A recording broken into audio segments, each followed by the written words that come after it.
Hi everyone, it's Elizabeth from Elpis Astrology at elpisastrology.com. Thanks for joining me today. So today is my interpretation of the astrology for October 2022. As always, you have free will and you can listen to what I have to say and then make your own interpretations or desires known at that time. Okay, so this month we start off with our first eclipse, right? At the end of the month, we have Mercury going direct. And of course, with the eclipse, we have a new moon and then we have a full moon in Aries. So let's get to it. The other big thing that is going on in the background, transit going on in the background, of course, is Saturn Square Uranus. So October essentially will at least mark the end of a really close in orb square with these two planets. And I'm giving it a birth of a time period of the 2nd to the 12th of October for this final influence.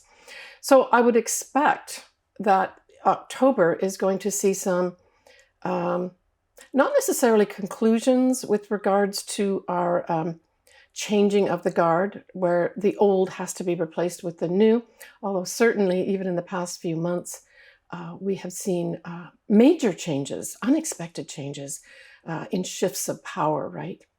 So this will also be kind of like a grand finale in some ways, but the curtain will rise again for sure.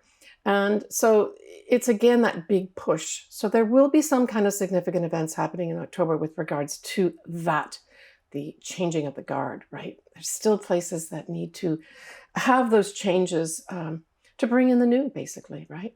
And in our own lives, we may also have that theme playing out. Are you clinging too much to old, traditional, maybe archaic ways of doing things that really need to be changed up, right?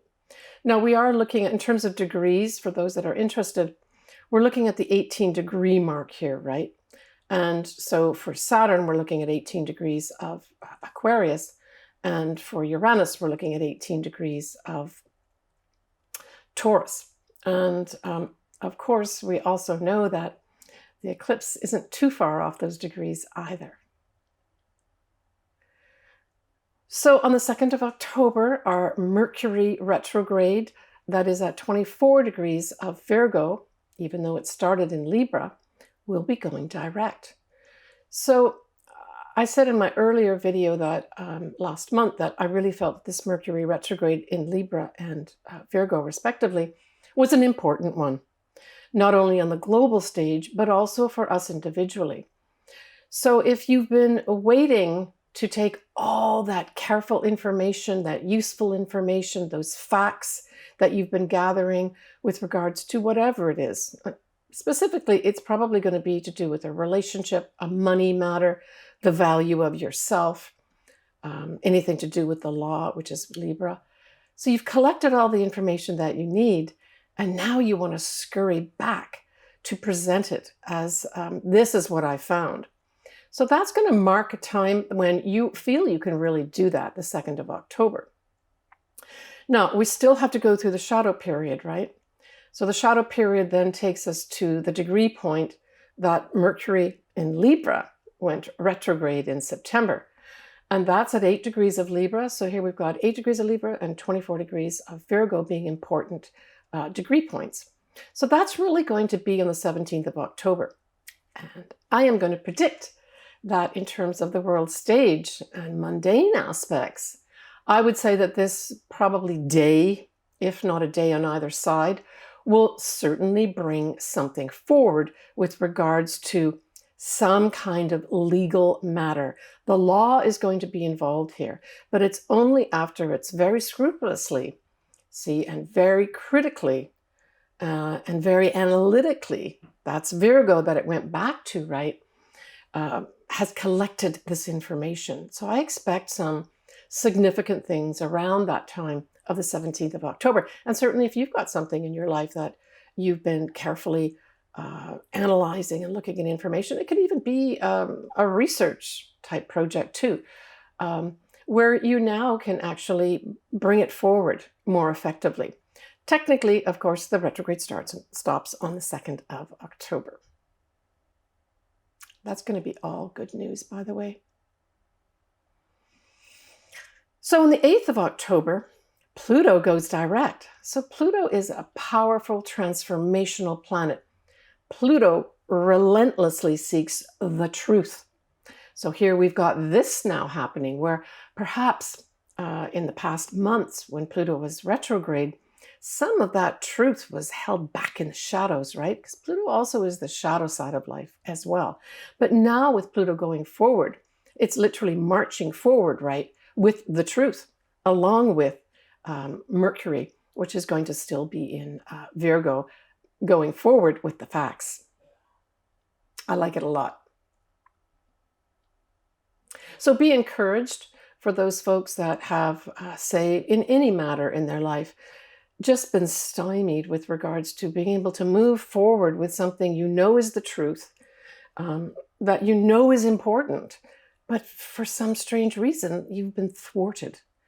This is your green light, specifically here on the 8th of October, right? And right the way through.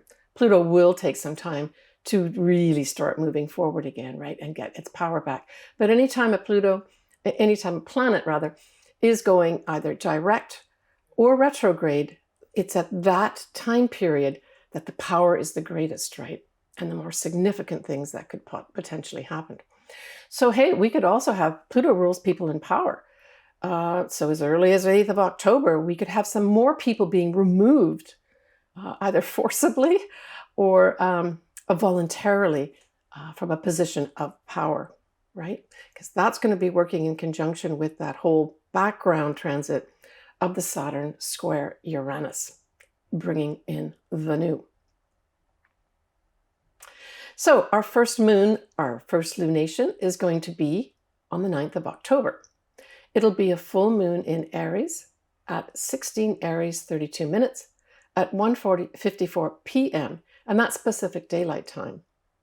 Now remember, with a full moon, we have the moon, in this case in Aries, but then we've got the sun in the opposite sign causing this full moon. And so that sun is at 16 degrees of Libra. So here we're bringing in the Libra again, right? Relationships especially, but also the law, diplomacy, and on a lighter note, charm and sweetness. But it's going to be conjuncting a Venus, which is what its ruler is. So even though this is a full moon and it's going to be bringing a conclusion, a culmination of some sort, an ending into view, especially if you've got something around those degree points, because the sun itself, the inner essence of this full moon, is conjunct not only Venus, which is a beneficial planet, it's called a lesser benefic, it's also the ruler of the sun. So I see this as a very positive thing. This could, for some people in their day-to-day lives, this could be a new relationship comes your way. Or in particular, maybe this is going to be a new start in an existing relationship. So for those that have been, fraught with maybe relationship issues where things haven't been clear and you're just unsure, I would say this full moon could maybe end that confusion or end that indecisiveness and have some sweetness come in here where maybe this relationship takes on a whole new shine and you're able to move forward in a better way. Because this Venus is conjuncting the sun in Libra, we're talking about balance. So perhaps there are going to be some people who finally find some balance in their relationships. And of course, that's all about having discussions, right? But the full moon in Aries itself is saying, I want to charge forward. I want to do things my way. I want to be independent. So there may be other folks that decide, I need to go my own way here and blaze an independent path for myself, pioneering something new. Now, it's got to be sort of close to that, I would say 15 to 17 degrees of Aries where it will have a big impact. So say, for instance, you've got your ascendant is in Aries around those degrees. This could be your green light where you are able to finally move forward. Mars rules this full moon. So then we look to see, well, where is Mars right now? And we see Mars is in Gemini, and it's been in Gemini for a little while, and it's going to be in Gemini for quite some time. Mars in Gemini will go retrograde on the 30th of October and stay retrograde till about mid-January next year, but it will stay in the sign of Gemini till about the 25th of March, 2023. So if you've got any planets in Gemini, certainly around almost any degree point, because it covers quite a geography, this Mars in Gemini, either retrograde or direct, there could be some significant redoings and reconsiderations. But because it is going direct at this time, I would say that it's supporting this full moon in terms of especially directing energy towards anything Gemini. So that's messages, that's communicating with other people, right? Gemini is the twins, it's two people. So again, this lends itself to the idea of relationships, and as long as you're entering into dialogue, right? And this can also be taken up on a global level too, where dialogue is extremely important. Dialogue, negotiating contracts. Now, this Mars that rules the full moon is actually trine Saturn at this time. Trines are favorable energy.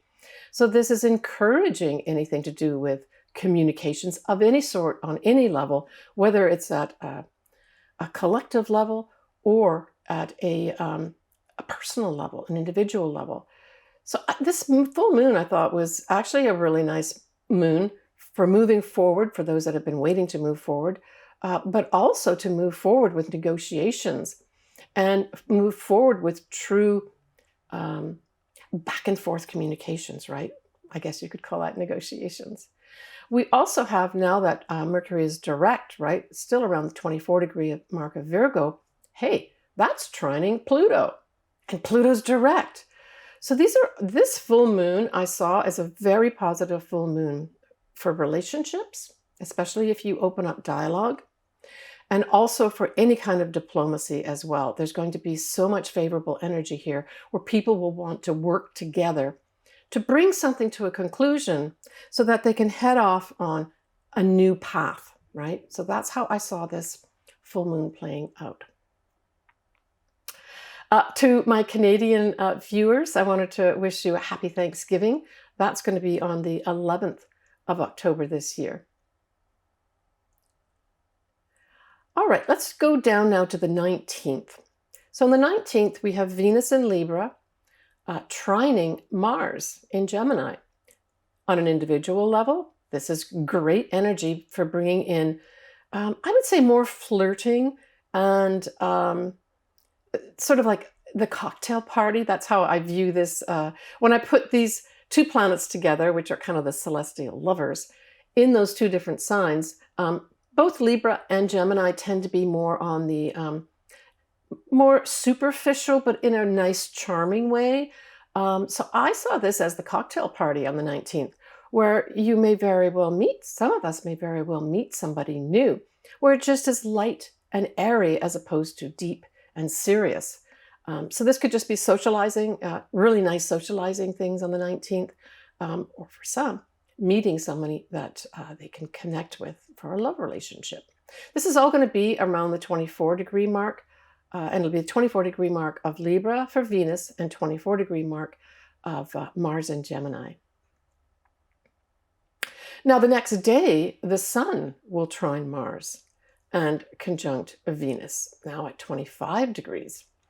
So this is a positive sort of follow-up from maybe whatever social event some of us may have gone to and maybe met somebody, could even be meeting friends as well, good friends, where it's now taken up to, hey, let's make this happen, where the Sun conjunct Venus really feels that they want to maybe be a little more charming and a little more social with whoever it was that maybe you met that day.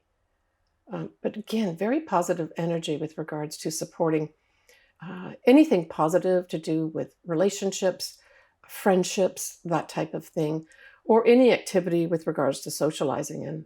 And, we've all been really restricted really even over the summer and that with other things happening. So yeah, I would say that sort of 19th, and you could take a berth of a few days there, like say take it from the 18th to the 20th, would be great days to say have a social event of some sort for those folks that do want to plan anything around that time. The 23rd of October, we have Saturn now going direct, and it's at 18 degrees of Aquarius. So I think on the collective level, on the world stage, this day or days around it may actually represent another more concrete, clearly spelt out change of some old guard.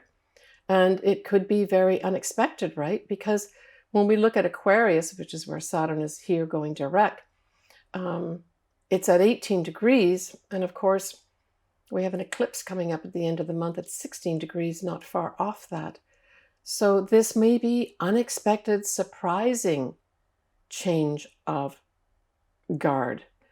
And let's hope it's voluntarily coming about around this day, where somebody who realizes they need to step down does, with grace and charm.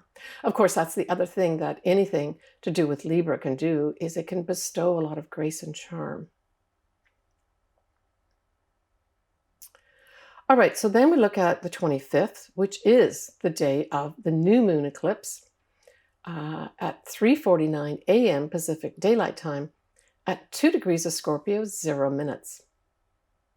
What I thought was interesting was that we have the sun and the moon and Venus sandwiched by Mercury, now direct at 22 degrees of Libra on one side. And then on the other side of the sandwich, we have the South Node at 13 degrees of Scorpio. The word that came to my mind was council. I saw this as some kind of council. Maybe it's a council of nations. Maybe it's a local council. Maybe it's a family council for individuals. But this is a whole new start with regards to anything to do with our psychological selves. Certainly Scorpio can also rule, the deeper aspects of life, and it can also rule money, right, as well. But I really saw this new moon as some kind of, I think it's a world council of some sort that's going to get together and really produce some fabulous, important things. Because although it's wide, Saturn will be trining a direct Mercury at 22 degrees of Aquarius and Libra now, right, respectively. So we now have not only do we have Mercury out of shadow, yay, but we also have it back in Libra, the law. So, and of course, if you think of Saturn, Saturn also has a lot to do with rules and regulations. So I think this new moon eclipse is going to herald some kind of new rules and regulations issued, maybe even dictated from a council of some sort. And because Libra is very much involved here, this is, again, the law. But again, I love this. This new moon eclipse is really good too. So for those folks that say, have something around the 2 degree mark of Scorpio, depending what it is, this could be a whole new beginning. And for those Scorpios that were born, say, at the beginning of the Scorpio season, this could have a whole new start for you with regards to being able to move forward in any way that you want. And I think there's a lot of Scorpios that probably really do need not only a new start, but a really good new start. Like, this is support. When you've got the sun, the moon, Mercury, Venus, and the South Node all together, it's saying, let's have bygones be bygones, or let's let that old thing that happened go, no problem, and let's just move on from that. That's kind of what I get the impression of this is, not only on a collective level, but also on an individual level. Yeah. Okay, so the 27th, we have Mercury that is in Libra at 25 degrees.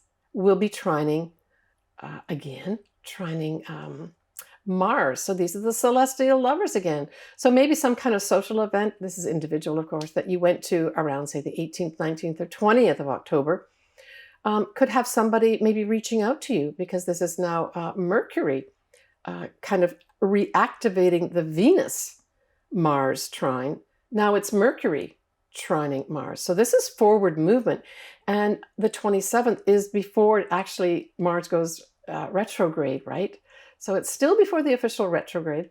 And so I saw this as just really messages coming in, charming messages, sweet messages coming in, probably as a result of whatever happened around the 19th. So we could take that out to the global collective level or individual level. So look to see what you have around, say, we had the 24-degree mark when it was Venus Mars. This is 25 degrees. So let's take it from 23 to 26 degrees of Libra and Gemini respectively to have some kind of more important, significant effect for you.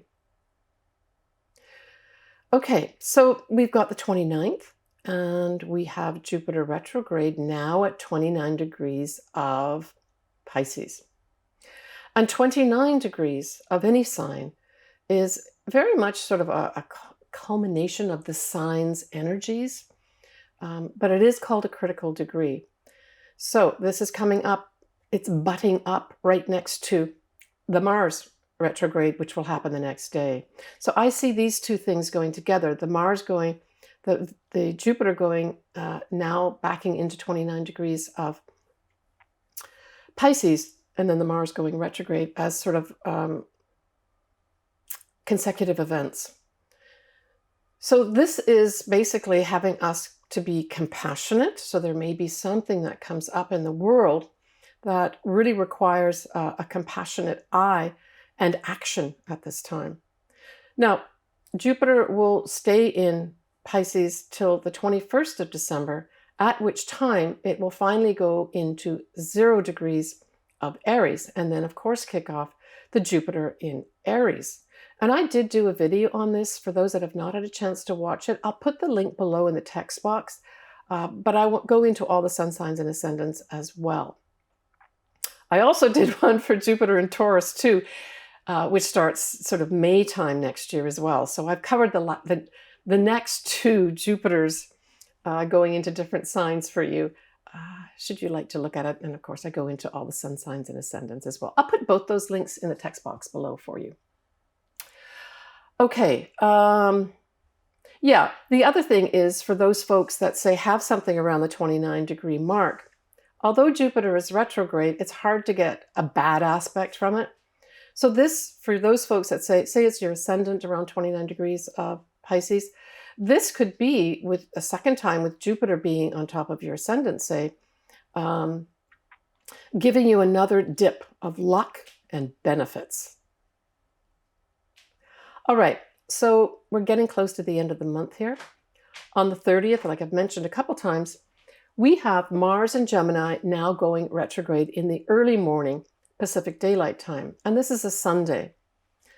Now, we know that a lot of places in the world celebrate Halloween, and I would say that probably a lot of folks will be celebrating that weekend.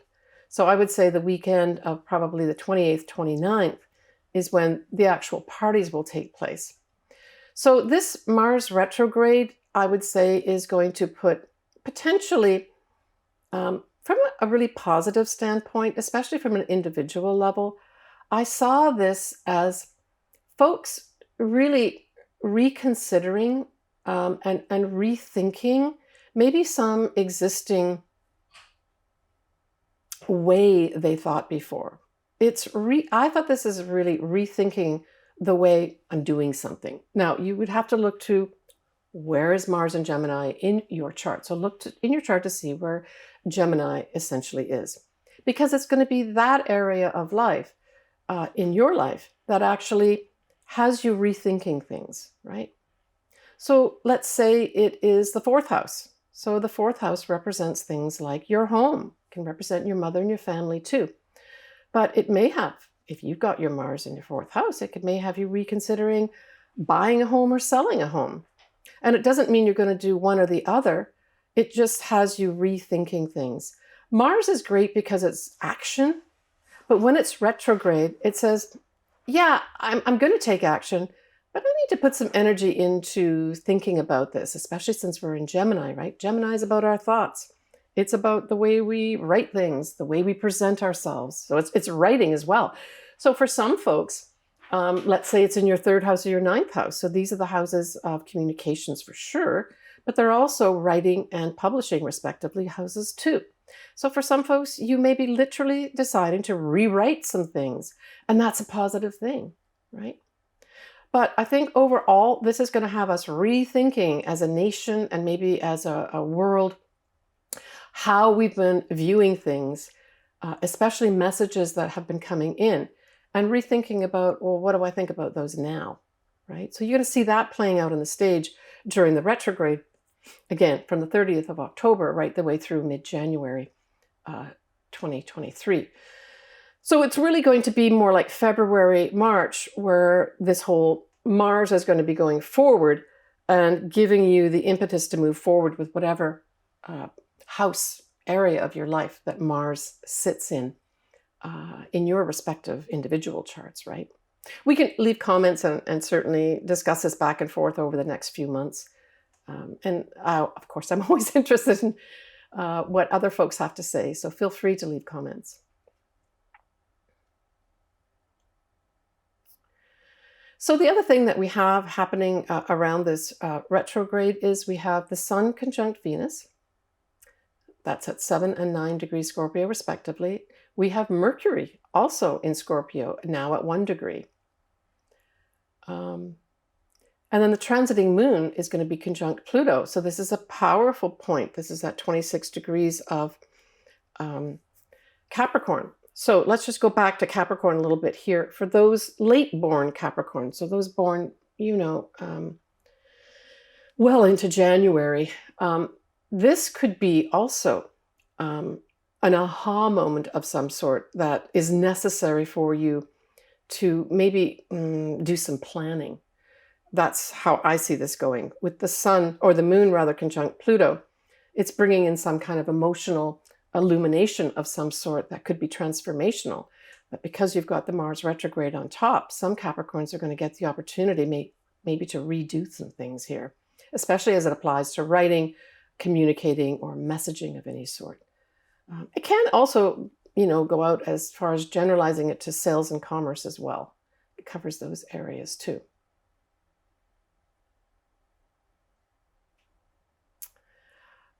So the exact conjunction of the transiting moon and Pluto at 26 degrees of Capricorn will be at 2:23 a.m.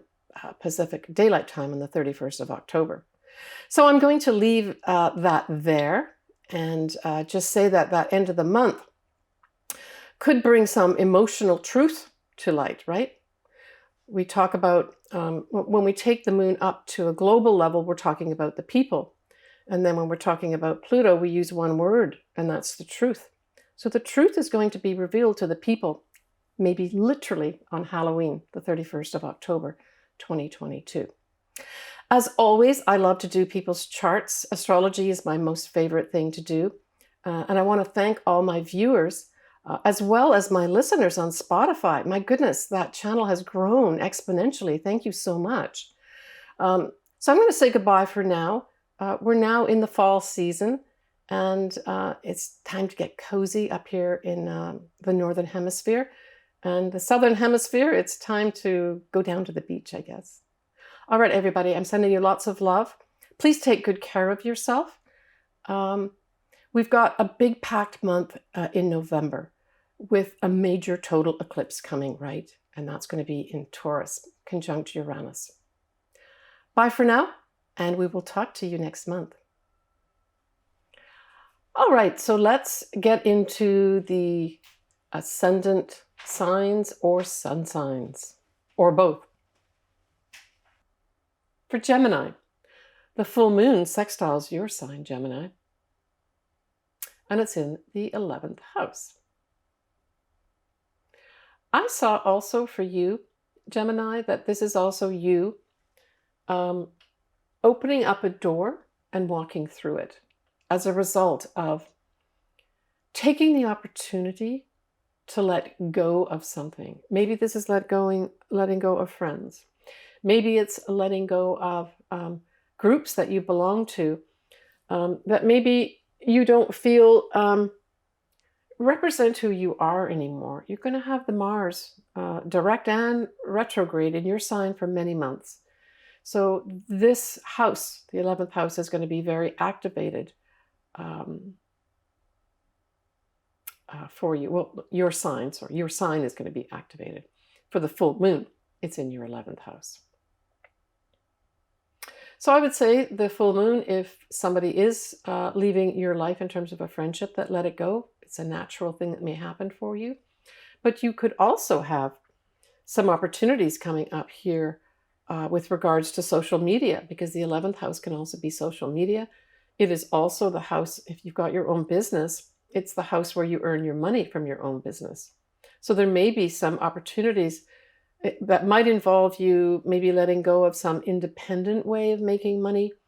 And now it's a collaboration. So for some Geminis, you may collaborate with other people, still keep your own business, but by collaborating with others, and then get opportunities to earn more money, 11th house. But I do see this, Gemini, as you walking through a new door with regards to friendships and groups that you belong to. So Mars, whether retrograde or direct in Gemini, is going to be in your sign. So Gemini, this could just have you reviewing everything in your life, especially as it pertains to how maybe you communicate, even how you think, how you write, how you maybe present. It's going to have you, with the retrograde from the 30th of October to mid-January 2023, in an introspective planning type mode. So if you, or some Geminis that do write or have to do some kind of writing as part of maybe their job, this could have you rewriting some things. And it doesn't have to be a bad thing, right? It could also have a writing project come back to you that you're happy to have, right? I don't see this as a really negative thing, because there's so much time in the months that Mars is in Gemini where it's direct. I think you're going to really, whatever it is that you revise, review, redo, it's going to be really positive for you, and I think bring something of importance your way once the retrograde stops. So the retrograde, like I said, is mid-January. So let's just take it, say, February. Now, Mars and Gemini will not be out of your sign till the 25th of March. So this is a long length of time for you to do planning. As I said, planning, as well as a lot of introspection. And for some Geminis, it might be just introspection on your life itself. But it could involve another person, because, of course, Gemini is two people. So for some Geminis, it may bring an important person your way that may have something important to say to you.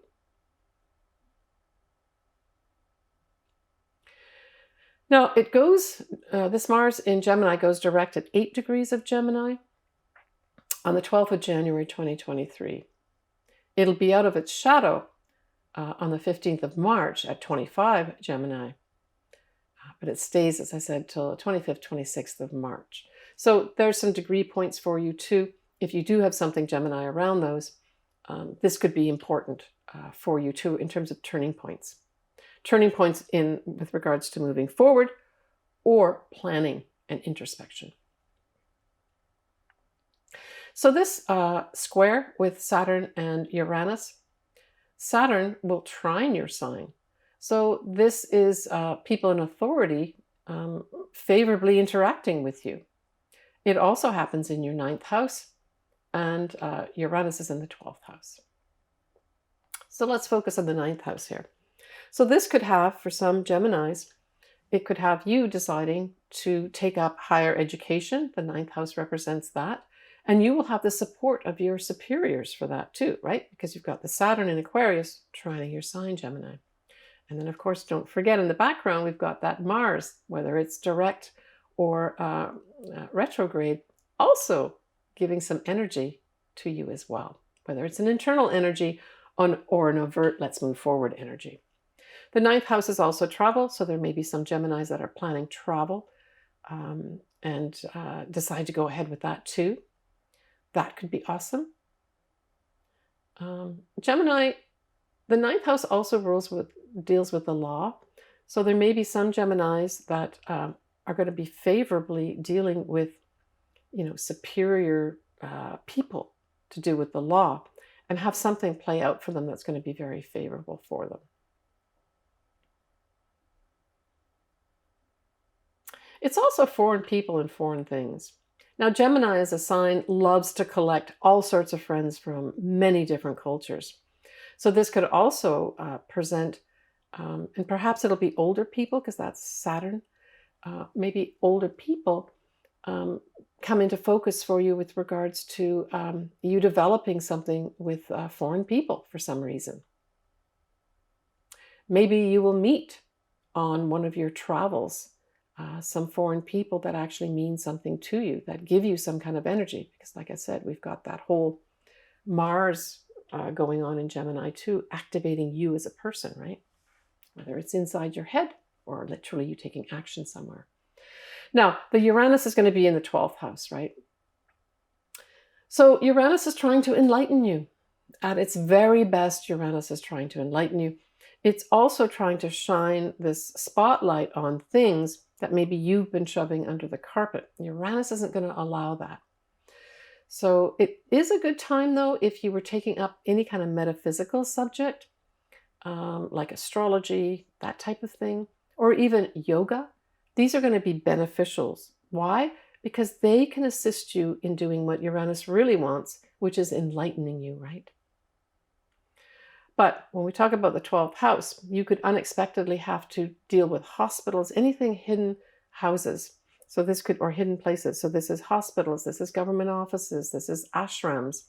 This would be an awesome time, by the way, to go to an ashram or to take up yoga, right?